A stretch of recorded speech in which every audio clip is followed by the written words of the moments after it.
Hey there, Kelly from Messy Ever After here. I am going to show you how I make my fluid paintings.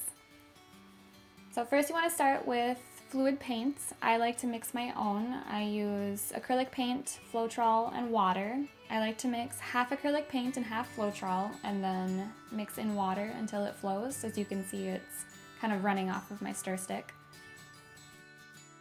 So once you have your paints mixed, take a small cup and start layering up. I like to start with white as my base and then less amounts of my colors in the middle. And then I like to finish it off with another bit of white because I really like the way that the colors mix and get a little wispy. I like to stir mine a little before I flip it over onto the canvas. Once you flip, you can lift the cup and the paint should start to spread out. If it doesn't spread, you probably want to add more water to your paint.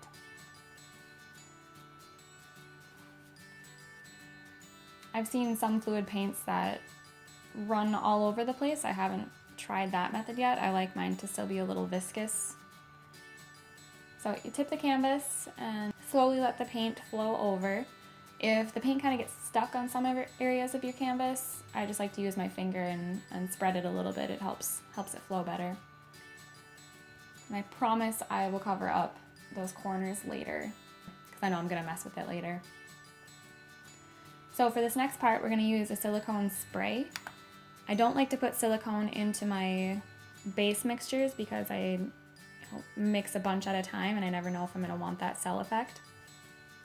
I started mixing my silicone oil into rubbing alcohol. I use 1/3 silicone and 2/3 rubbing alcohol. I use a little spray bottle. It's got a fine mist spray, so your canvas should still be wet before you spray.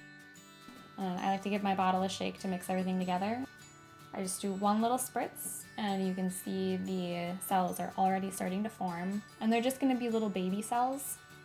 If you want the big cell effect, you're going to want to mix a couple of drops into your paints before you pour. So I will show you what I do to manipulate my colors even more. When I first tried this method, I started with a straw and became winded very quickly because I don't know if I have tiny lungs or what, but yeah, wasn't going to do that much longer. So then I upgraded to a can of compressed air. You can get this from the office supply section of any store really, or find it online.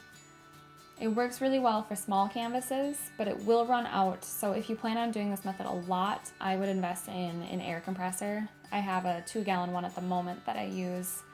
It cuts down your expenses.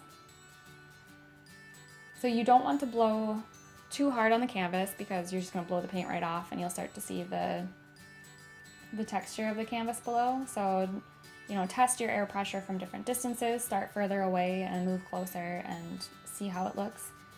When you blow the paint, you can see that cells start to form, but the more you manipulate the paint, the more muddled it's going to get. So I call this one good. I left it to dry for 24 hours. You can see it loses its shine, it becomes a little more flat, but then I go in and do my fine detailing using this fine line precision applicator. I get these from Dick Blick. I will post a link below. I mix acrylic paint with a little bit of water to help the paint flow better. And you'll want to just experiment with your ratio. Start with less water and work your way up and just see what flows better. When I'm creating my fluid paintings, I like to work with the natural flow of what my paint has already done. So when I'm going with my fine lines, I just like to pull out different areas and change the contrast a little bit and just make things pop a little bit more. This really is my favorite part of my paintings. I can get lost for hours doing these fine lines. So now I think it's officially done. I'm going to leave this to dry and then apply my gloss varnish and upload it into my store so it will be available for purchase. Comment below if you have any questions and let me know if you have anything that you want to see next. Follow me on Instagram, like me on Facebook, subscribe to my channel for more tutorials and artsy goodness, and check out my Patreon page if you like what I do and want to support it. We'll see you next time, guys.